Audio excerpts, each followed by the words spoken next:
চারটা জিনিস সৌভাগ্যের লক্ষণ, এটা যদি পাও খুব ভালো। কয়টা? সবাই বলেন কয়টা? চারটা জিনিস সৌভাগ্যের লক্ষণ। এক নাম্বার, আল মারআতু সালেহা, নেককার স্ত্রী। নেককার কি? দুই নাম্বার, আল মাসকানুল ওয়াসিআ, প্রশস্ত বাড়ি, প্রশস্ত বাড়ি। তিন নাম্বার, আল জারু সালেহ, গুড নেইবার, ভালো প্রতিবেশী। চার নাম্বার, আল মারকাবুল হানি, সুইট রাইড, মানে ভালো বাহন বা যানবাহন। চারটা থাকলে এটা একটা সৌভাগ্যের আলামত, খুশনসিব, এটা ভালো। কিন্তু খেয়াল করে দেখেন তো, বিশ্বনবীর চারটার মধ্যে কয়টা ছিল? শুধু এক নাম্বারটাই ছিল, বাকি তিনটা ছিল না তেমন। এক নাম্বার কি ছিল? আল মারআতু সালেহা, নেককার স্ত্রী, এটা বিশ্বনবীর ছিল, ঠিক কিনা? দুই নাম্বার, আল মাসকানুল ওয়াসি, স্পেশিয়াস হাউস, বড় ঘর, বিশ্বনবীর ছিল না? মক্কায় না মদিনায়? মদিনার ঘরগুলো দেখেন, এক এক বিবির এক এক ঘর, ছোট্ট ঘর, খেলে হাইটা এসে বসতে পারে আর শুইতে পারে এতগুলো। তিন নাম্বার, আল জারু সালেহ, ভালো প্রতিবেশী ছিল। মক্কায়ও না মদিনায়ও। মদিনায় গেলেন, আশেপাশে ইহুদিরা থাকতো, বনু কাইনুকা, বনু কুরাইজা, বনু নাদির। তাদের ষড়যন্ত্রে একটা রাতও শান্তিতে ঘুমাইতেই পারে নাই। সুপ্ত দূর কি বাদ, সবসময় জ্বালাতন করতো, বিট্রে করতো, ওয়াদাভঙ্গ করতো, এগুলো ঘটেছে। তার মানে ভালো প্রতিবেশী জোটে নাই।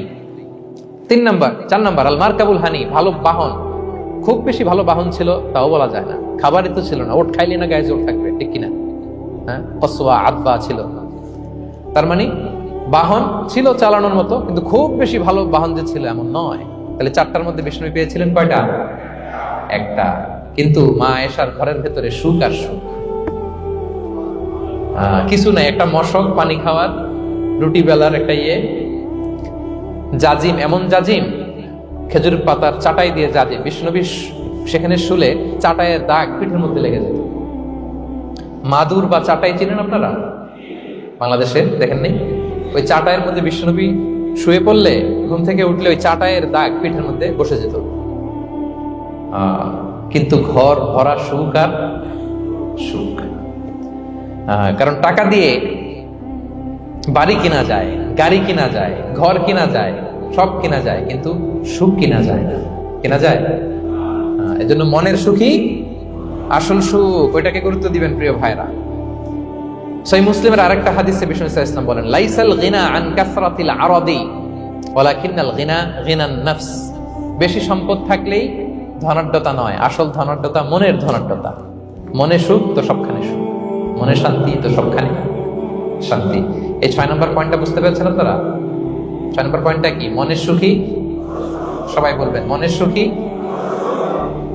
7 নম্বর হচ্ছে never be greedy, expect less. বেশি প্রত্যাশা করতে যাবেন না, লোভী হবেন না। লোভ আপনার সুখ কেড়ে নিবে। লোভী কখনো সুখী হয় না, লোভীর পকেট কখনো ভরে না, যতদিন এটা করবে না। লোভী হবো আমরা, অতিরিক্ত প্রত্যাশা করব না, অল্প প্রত্যাশা করবো। I'm not talking about the goal. Goal should be bigger and higher. But I'm talking about expectation. বেশি এক্সপেক্ট করা ভালো না। খুব প্রত্যাশা নিয়ে রাখছেন, কিছু পান নাই, দেখবেন যে কষ্ট লাগবে, ঠিক কিনা? আর কোনো এক্সপেকটেশন নাই, এরপরে যেটা পাবেন ওইটাই লাভ। যেটা পাবেন ওইটাতেই ভাল লাগে, সুখ লাগে। এজন্য এক্সপেকটেশন যেন বড় না হয়। বেশি খাই যেন না করি। হ্যাঁ, কালকে কি খাবো, পরশু, আগামী সপ্তাহে আমার মেয়ের কি হবে, ছেলের কি হবে, ওদের ভবিষ্যৎ, গাড়ি বাড়ি নাই, এই যে অস্থির, এরকম আসলে নাই। আজকের জন্য বাঁচুন, আজকের জন্য বাঁচুন, কারণ আগামীকালের তো জন্মই হয় না। আগামীকালের জন্ম হয়েছে, এটা কি আজকে না আগামীকাল? তো আজকে হ্যাপি হন, আজকের জন্য বাঁচেন, আজকের জন্য প্ল্যান করেন। আগামীকালের তো জন্মই হয় নাই। কালকে সকালে সানরাইজের পরেই না আগামীকালের জন্ম গ্রহণ হবে, ঠিক কিনা বলেন? তাহলে প্রত্যাশা কমান, হ্যাপি হবেন আপনি। ইমাম গাজালি রাহিমাহুল্লাহ একটা চমৎকার কথা বলতেন। উনি বলতেন, তোমার রিজিকে যা আছে এটা 2 পাহাড়ের মাঝখানে থাকলেও এটা তুমি পাবা, আর যেটা তোমার রিজিকে নাই ওটা অনেক দূর থেকে আনার পরেও হাত দিয়ে নিয়ে 2 ঠোঁটের মাঝখানে রাখলেও এটা পড়ে যাবে। কথা বুঝতে পেরেছেন? আপনি মাঝে মাঝে অ্যানিমেল কিংডম অথবা জিওগ্রাফিক্যাল চ্যানেলে দেখবেন যে বক মাছ শিকার করে কিভাবে অনেকক্ষণ লুকিয়ে থাকে, হুট করে একটা মাছ ধরে, ধরার পরে মাছটা বাঁচার জন্য ছোটাছুটি করে, বকটাও কামড় দিয়ে এমনি ধরে অমনি ধরে, পরে যায় আবার ধরে, আবার পরে যায় আবার ধরে, সবশেষে মাছটা টুপ করে পানিতেই পড়ে যায়। কারণ এটা ওর নসিবে নাই। কি বলেন? এটা রিজিকে নাই। যেটা রিজিকে আছে ওই মাউন্ট এভারেস্টের উপরে থাকলে এটা আপনার কাছেই আসবে। যেটা রিজিকে নাই 2 ঠোঁটের মাঝখান থেকে ওটা পড়ে যাবে। বুঝতে পেরেছেন? বিষ্ণু ইসলাম আব্দুল্লাহ ইবনে ওমর রাদিয়াল্লাহু তাআলা আনহু পিঠের মধ্যে একবার চাপড় দিয়ে একবার বললেন, আব্দুল্লাহ কুন ফিদ দুনিয়া কান্নাকা গরীব আও আবিরুস সাবিল, দুনিয়াতে এমন ভাবে জীবনযাপন করো মনে হয় যেন তুমি গরীব মানে স্ট্রেঞ্জার, এলাকায় নতুন আসছো, কেউ তোমার চেনে না, তুমিও কাউরে চেনো না, অথবা আবিরুস সাবিল মানে traveller, you are a traveller, পথিক। এইভাবে থাকে পথিক। ধরো একটা জায়গায় গেছেন, কেউ আপনার চিনে না, জানে না, ওই জায়গায় আপনি বাড়িঘর করবেন? কারণ তো চিনেনই না, এটা সেফ এলাকা তাও জানেন না, টাকাও তো নিয়ে আসেন নাই বাড়িঘর করবেন, কিছু করবেন? যেই কাজের জন্য গেছেন কোন রকম কাজ সেরে চলে যাবো এখান থেকে, যেহেতু আমি অপরিচিত। অথবা ট্রাভেল করতেছেন, এখান থেকে মক্কা যাবেন, ধরেন যে দুবাইতে ট্রানজিট 4 ঘন্টা, কয় ঘন্টা ট্রানজিট, যেহেতু 4 ঘন্টা পাইছি, একটা সোফা কিনি, একটা টেবিল কিনি, একটা এই কিনি সেই কিনি এয়ারপোর্টের ভিতরে, এরকম কোন পাগল করে? তাহলে এই 4 ঘন্টা ট্রানজিটে কি করে? এই চা খেতে খেতে, মসজিদের ভিতরে 2 রাকাত নামাজ পড়তে পড়তে, ওয়েটিং এরিয়াতে বসে পত্রিকা পড়তে পড়তে কোন রকম কাটায় দেওয়া, কি বলেন? নাকি ওইখানে সোফা টোফা বাড়ি ঘর এটা সেটা কিনা শুরু করেন 4 ঘন্টার জন্য? এরকম কোন পাগল আছে এরকম? আবিরু সাবিল। দুনিয়াতে এভাবেই বসবাস করতে হবে, গরিব আর আবিরু সাবিল, স্ট্রেঞ্জার অর ট্রাভেলার। কিন্তু এবার আমাদের লাইফস্টাইলের দিকে খেয়াল করেন তো, আমরা কিভাবে থাকি? দেখি একদম বলতে পারে কিনা কিভাবে? আজীবন হায়াত পাবো, আজীবনের জন্য দুনিয়াতে থাকবে, এইভাবে থাকি, ঠিক কিনা বলেন? কথা বুঝেন নাই বোধহয়। নূহ আলাইহিস সালামের কাছে ওনারা তো হায়াত পেত। নূহ আলাইহিস সালামের কাছে এক মা এক বাচ্চাকে কোলে নিয়ে আসছে। কাকে? বাচ্চাকে কোলে নিয়ে এসে নূহ আলাইহিস সালামকে বলে, ইয়া নবী আল্লাহ নূহ উদউ আল্লাহ আলা, আমার বাচ্চাটার জন্য একটু দোয়া করেন যাতে আল্লাহ তার হায়াত বাড়ায় দেয়। কি বাড়ায় দেয়? তো নূহ আলাইহিস সালাম বললেন, কাম উমরুহ, বয়স কত তোমার বাচ্চার? বলে 300 সানা, 300 বছর। কোলের বাচ্চার বয়স কত? অনেক হায়াত পেত তো। তো উনি বলতেছে, তুমি 300 বছর তোমার বাচ্চার হায়াত, মানে এখন বয়স, তুমি আরো হায়াতের দোয়া চাইতেছো। তুমি কি জানো আখিরি জামানায় এমন এক জাতি আসবে যারা 60 থেকে 70-এর মধ্যে সব মরে শেষ? বিষ্ণু বলেছেন যে আমার উম্মতি মা বাইনা ইলা 60 ইলা 70, আমার উম্মতের গড় বয়স 60 থেকে 70। ওয়া আকাল্লুহুম মান ইয়াজুযু যালিক, অল্প কিছু মানুষ 70 ক্রস করবে, সব 60 থেকে 70-এ শেষ। 300 বছর তোমার ছেলের বয়স, তুমি লম্বা হায়াতের দোয়া করো, তুমি কি জানো শেষ জামানায় এরা 60-70-এর মধ্যে সব মরেই যাবে? এই মহিলা তো অবাক, তাই নাকি 70-এ মরে যাবে? এই কথা শুনে মহিলা বলতেছে, আইয়াবনুন আল বুয়ুত, আচ্ছা নবী আল্লাহ নূহ 70 বয়সে যেহেতু মরে যাবে, তারা কি আর দুনিয়াতে ঘর বাড়ি বানাবে? কারণ মহিলার ধারণা 70 বছর যেহেতু হায়াত, ঘরের তার প্রশ্নই আসে না, এটা তো এমনি সেমনি কাটায় চলে যাবে। আজকে যদি আয়না দেখাইতে পারতাম ওই বুড়িরে, আমি তো স্কাই ট্রি এর উপরে উঠছি, তো আপনাদের সর্বোচ্চ টাওয়ার, ওই বুড়িরে যদি ওইটার উপরে উঠে দেখাইতে পারতাম, দেখো বাড়ি কারে কয়। আর দুবাইয়ের বুর্জ আল খালিফা, হ্যাঁ বুর্জ দুবাইতে যদি দেখাইতে পারতাম, পেট্রোনাস টুইন টাওয়ার যদি, আইফেল টাওয়ার যদি দেখাইতে পারতাম, তাইলে বুড়ি বুঝতো বাড়ি বানানো কারে কয়।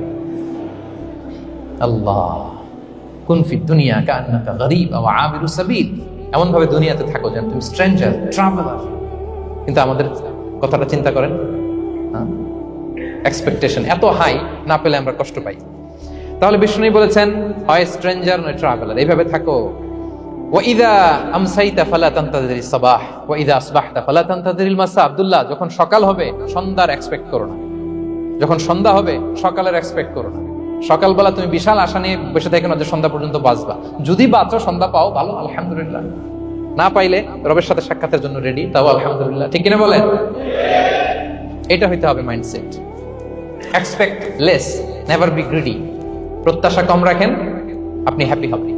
কিন্তু আমাদের মধ্যে অনেক এক্সপেকটেশন, যেটা আমাদের কষ্ট দেয়, অসুখী বানায়, আরো লাগবে আরো লাগবে। অনেকের মধ্যে, সবার না, অনেকের মধ্যে এই প্রবণতা আছে না নাই? বিশ্বনবী বলেন, লাউ আন্না লিবনি আদম ওয়াদিয়ান মিন যাহাব আহাব্বা ইয়াকুনা লাহু ওয়াদিয়ান।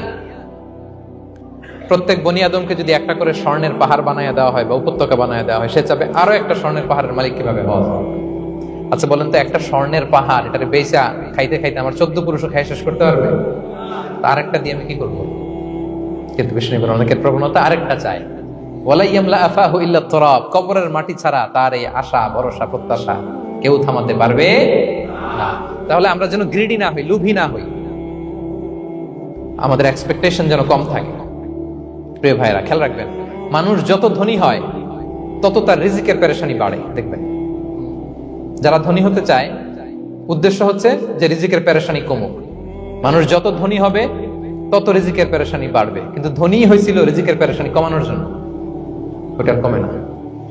কথা বুঝতে পেরেছেন? যে যত ধনী তার তত রিজিকের পেরেশানি বেশি, কিন্তু ধনী হয়েছিল কোন নিয়তে?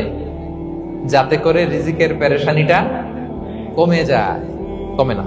So expect less, will be happy. প্রত্যাশা কমান, চাহিদা কমান, আপনি হ্যাপি হবেন ইনশাআল্লাহ। বলেন কয়টা গেল? কয়টা? মাশাআল্লাহ, 7টাই তো মনে রেখেছেন। 8 নাম্বার, জীবনে যা করবেন সব আল্লাহর সন্তুষ্টির জন্য করুন। Whatever you do for the sake of Allah, you'll be happy. আল্লাহর সন্তুষ্টির জন্য করলে আপনি হ্যাপি হবেন, সব আল্লাহর খুশির জন্য। Don't expect gratitude from anyone. কেউ আপনারে অ্যাপ্রিসিয়েট করলো, কৃতজ্ঞতা দিল, থ্যাঙ্কস দিল, এটার জন্য বসে থাকবেন। আমাদের অনেকের সমস্যা হচ্ছে আমরা গো ধরে বসে থাকি যে অমুক আমার মূল্যায়ন করলো না, আমার নামটা নিল না, আমার দাম দিল না, এরকম আছে না নাই? আরে দাম, আসল দাম তো আখিরাতের দাম, ঠিক কিনা বলেন? এই পৃথিবীতে অনেক অখ্যাত লোক আছে যারা আসমানে বিখ্যাত, আর এই পৃথিবীতে অনেক বিখ্যাত লোক আছে যারা আসমানে অখ্যাত। আমরা যেন আসমানে বিখ্যাত হতে পারি। আল্লাহ তুমি কবুল করো, পড়ুন আমিন। আমরা দুনিয়াতে বিখ্যাত হতে চাই না, বলা ইয়াযু বিল্লাহ, আমরা আসমানে বিখ্যাত হতে চাই। তাহলে যা করব আমরা আল্লাহর খুশির জন্য করব। অমুকে বললো না, অমুকে দাম দিল না, নাম নিল না, এগুলো আমরা যেন কখনো না বলি। Whatever you do for the sake of Allah. Qul inna salati wa nusuki wa mahyaya wa mamati lillahi rabbil alamin. আমার নামাজ, রোজা, জীবন, মরণ, আয়োজন সব কার জন্য? সব হবে আল্লাহ তাআলার জন্য, আল্লাহর জন্য করবেন। আরেকটা মজার ব্যাপার হচ্ছে, আপনি যাই করবেন আল্লাহর জন্য করবেন। দুনিয়ার এপ্রিসিয়েশন বাদ যাবে না ইনশাআল্লাহ। দুনিয়ার নাম এপ্রিসিয়েশন এটা আল্লাহ এমনিই ব্যবস্থা করে দিবে। কিন্তু যদি নামের পেছনে ছুটেন, আল্লাহর কাছে তো পাবেনই না, নামও হবে না। কথা বুঝতে পেরেছেন? তাহলে আমার জাপান প্রবাসী ভাইয়েরা, আমরা আমাদের পৃথিবীতে যা করব একজনের খুশির জন্য করব। তিনি কে? এই পলিসিটা মনে থাকবে? কে নাম নিল, দাম দিল, গুরুত্ব দিল, এগুলো খেয়াল করবেন। আমরা আল্লাহর খুশির জন্য করব। এবং বিশ্বাসীদের বৈশিষ্ট্যের কথা বলতে যে আল্লাহ এটাই বলেছেন, ইন্নামা নুতঈমুকুম লিওয়াজহিল্লাহ লা নুরিদু মিনকুম জাযাআন ওয়ালা শুকুরা। বিশ্বাসীরা যখন অন্যদের খাওয়ানোর পরে তারা যখন থ্যাঙ্কস দেয়, তারা বলে এগুলো আমরা থ্যাঙ্কস এর জন্য, কৃতজ্ঞতা, শুকরের জন্য করি নাই, আমরা করেছি একজনকে খুশি করার জন্য। তিনি কে? আমার ভাইরা, আমরা সবকিছুর জন্য আল্লাহর সন্তুষ্টির জন্য করি। সব আল্লাহর সন্তুষ্টির জন্য করুন। আপনার এপ্রিসিয়েশন, নাম, এটা মিস হবে না ইনশাআল্লাহ। তাহলে 8 নম্বরে কি ছিল? যা করব সব করব আল্লাহর খুশির জন্য, তাহলে আমি সুখী হব। পারা যাবে তো ইনশাআল্লাহ? 9 number, be hopeful and optimistic in your life, you'll be happy. আশাবাদী হবেন, নিরাশ হবেন না। নিরাশ হয় শয়তান। শয়তান আল্লাহর রহমত থেকে নিরাশ, এজন্য শয়তান। কিন্তু আমরা কি নিরাশ? আমরা ভুল করলে আবার ক্ষমা চাই, আল্লাহর কাছে ফিরে আসি। আল্লাহ এই দৃশ্যটা দেখতে পড়তে পছন্দ করে, ফিরে আসলে আল্লাহ পছন্দ করে। আর শয়তানের বড় মিশন হলো আমাদেরকে হতাশ বানানো। আমাদেরকে যদি ওর মতো হতাশ বানাইতে পারে, হি ইজ সাকসেসফুল। বলেন, আমরা কি ওরা আর সাকসেসফুল হতে দিব? কখনো হতাশ হবেন?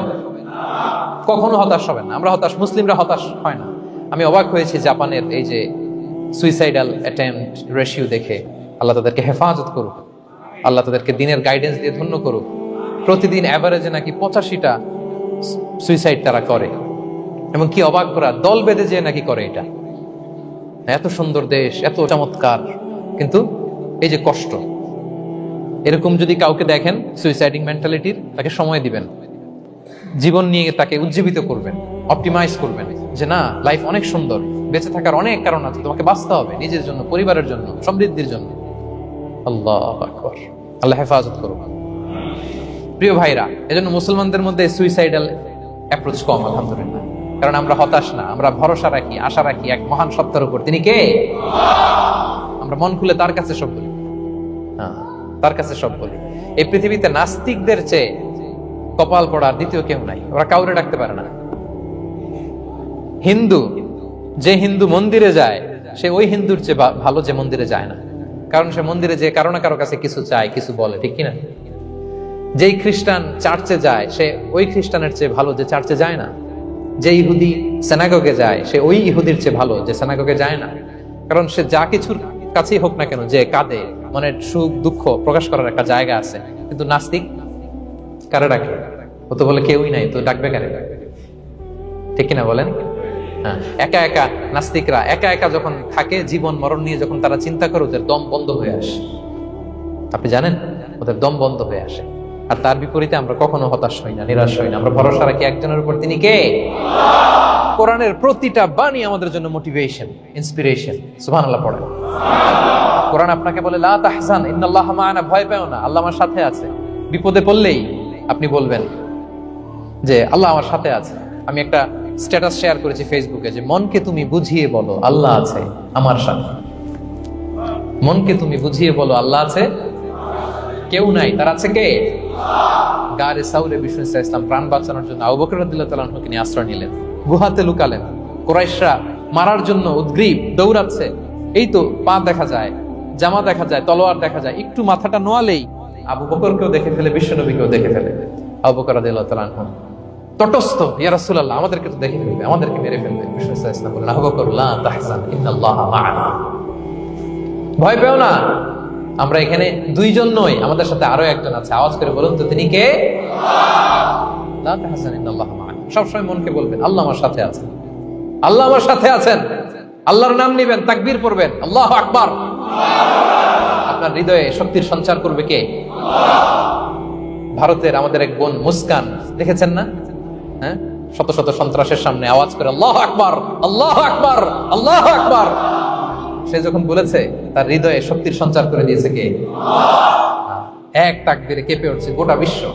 তার এক তাকবীরে from north to south, from east to west, the entire globe আল্লাহু আকবার ধ্বনিতে মুখরিত হয়েছে। প্রিয় ভাইরা, লা তাহজান ইন্নাল্লাহা মা'ানা, আল্লাহ আমাদের সাথে আছেন। মনকে তুমি বুঝিয়ে বলো আল্লাহ আছে আমার সাথে। কয়টা বলবো? আল্লাহ বলছেন সূরা ইউসুফে, লা তাইয়াসু মির রাউহিল্লাহ ইন্নাহু লা ইয়াইয়াসু মির রাউহিল্লাহ ইল্লাল কওমুল কাফিরুন। আল্লাহর রহম থেকে নিরাশ হয় না, কাফেররা ছাড়া কেউ আল্লাহর রহম থেকে নিরাশ হয় না। কখনো আল্লাহর রহমত থেকে নিরাশ হবেন? ভরসা রাখবেন, আশা রাখবেন কার উপর? ইন্নামা আল উসরি ইউসরা, কষ্টের পরে স্বস্তি। ওয়ালা তাহিনু ওয়ালা তাহজানু ওয়া আনতুমুল আ'লাউনা ইন কুনতুম মুমিনিন। চিন্তা নাই, ভয় নাই, টেনশন নাই, বিজয় তোমাদেরই হবে যদি ঈমানদার হও। আল্লাহু আকবার। What a motivation, what an inspiration. সুবহানাল্লাহ। প্রতিটা আয়াতে, প্রতিটা পৃষ্ঠায় কোরআনের পরতে পরতে মোটিভেশন। হতাশা বলতে কোনো শব্দই তো আমাদের ডিকশনারিতে নাই। কিসের আত্মহত্যা? আত্মহত্যা তো দূর কি বাত, হতাশাই তো নাই আমাদের জীবনে। আছে? বলেন। কারণ আমরা সুখের দুঃখের সময় সবর করি, সুখের সময় শুকর করি, সবটাতেই লাভ। দুঃখের সময় কি করি? সবর। সবর করলে সওয়াব আছে না? লাভ। সুখের সময় শুকর করি, শুকরিয়া আদায় করলে সওয়াব আছে না? লাভ। আপনার জীবনে কোনো লস আছে? তা হতাশ হওয়ার সুযোগ কোথায় আপনার? তো উইন উইন সিচুয়েশন আমাদের। আপনার জীবনে যত কষ্ট, সবগুলোর জন্য you will be rewarded at the end. সবকিছুর প্রতিদান আপনি পাবেন। Your pain isn't in vain, your sacrifice isn't in vain, and your pain is being rewarded. আপনার কষ্ট, দুঃখ জ্বালার জন্য আপনি রিওয়ার্ড পাবেন। মা ইউসিবুল মুসলিমা মিন নাসাব ওয়ালা ওয়াসাব ওয়ালা হাম্মিন ওয়ালা আদান ওয়ালা গাম্মিন হাত্তা শাওকাতি ইউশাকুহা ইল্লা কাফারাল্লাহু বিহা মিন খাতায়া।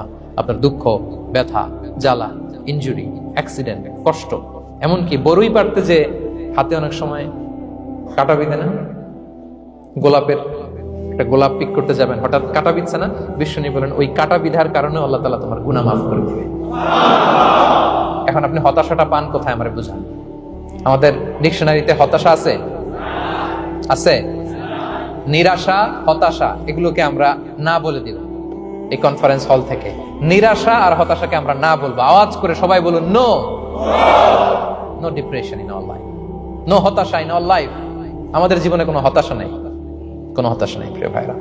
মুমিনের জীবনে হারাবারও কিছু নেই, আমাদের সব লাভ। আমরা যদি কাউকে হারাই এটা ক্ষণস্থায়ী।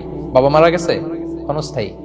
আবার তো দেখবেন ওনার রূহ চলে গেছে ইল্লিনে, আপনিও যাবেন ইল্লিনে, জান্নাতে আল্লাহর আরশের নিচে স্পেশাল প্রোটোকলে থাকবেন। তো আপনার কষ্ট কিসের? দাদা মারা গেছে, ওনারা তো পাবেন আপনি। আচ্ছা বলেন, নাস্তিকের এরকম হোপ আছে? ও তো বলে চোখটা বুঝলে আর কিছু নাই, ওর দাদা গেল কই, ওর দাদি গেল কই, ও গেল কই, ওর 14 পুরুষ কিছু আছে? আর আমাদের কি এরকম? আমার দাদা আছে না, দাদি আছে না, তাদেরকে পাবো না আমি? এই তো বুক বেঁধে রাখি, আমরা আশা বেঁধে রাখি।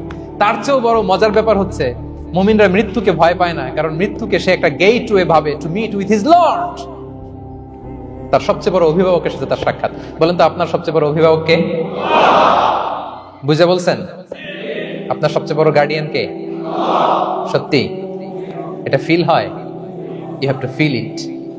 বলেন তো আপনি আপনাকে যত ভালোবাসেন তার চেয়েও আপনাকে বেশি ভালোবাসে কে?